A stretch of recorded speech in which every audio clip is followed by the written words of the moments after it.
High ধ্রুবদা, good morning ধ্রুবদা। Morning. কেমন আছো? চলছে দাদা। কেমন লাগছে ট্যুর? খুব দুর্দান্ত লাগছে, সবার সঙ্গে ভালো লাগছে।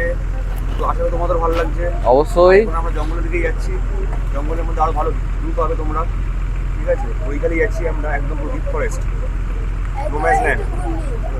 তো আশা করি যদি আমাদের ভাগ্যে থাকে তো দক্ষিণ রায়ের সঙ্গে আমরা দেখা করতে পারি, যদি আমাদের ভাগ্যে থাকে। অবশ্যই। তো সেই জন্য এখন যেহেতু ভাটা আছে, ভাটার সময় চান্স মানে বন্যপ্রাণী দেখা, মানে জ্বর আসছে সেটা হবে না, ওরা বাইরে বেরোবে না।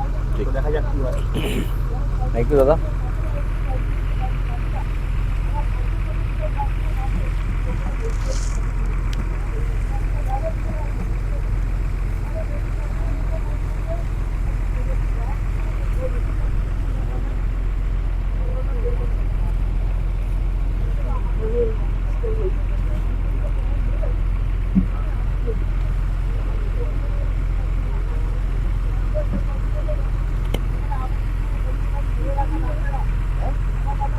গাইড, তাই তো? গাইড। এটা একটা